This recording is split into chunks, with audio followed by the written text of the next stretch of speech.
Welcome to my YouTube automotive channel. In today's video I have a 2012 Ford Expedition and I will show you which fuse to check in case your power door locks are not working.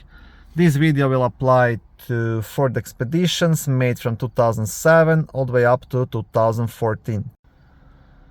Now this will apply to both this switch not working or your key fob lock unlock buttons. The fuse you need will be located in a small fuse box in a passenger cabin, just next to the passenger's right foot. Now to access it, first you'll have to remove this cover. To do that, you just want to pull it straight towards yourself. And now you will get access to the actual fuse box cover. On top of the cover, you have a small fuse diagram which you can use to locate any of the fuses.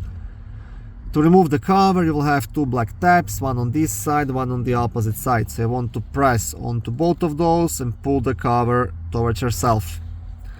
On the back side of the cover, this white piece, this is the fuse puller, which you can use to remove and check any of the fuses.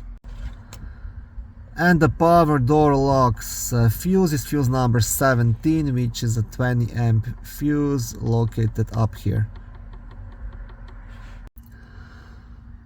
Hopefully this fuse will be burnt out, and just by replacing it that will fix your problem. If not, you'll have to dig a bit deeper and start looking towards the door locks switch, wiring issue, or the actuators.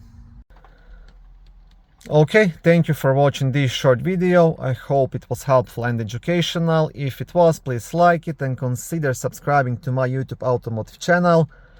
On my channel there is lots of how-to videos, do-it-yourself videos, car reviews, product reviews and other similar automotive topics.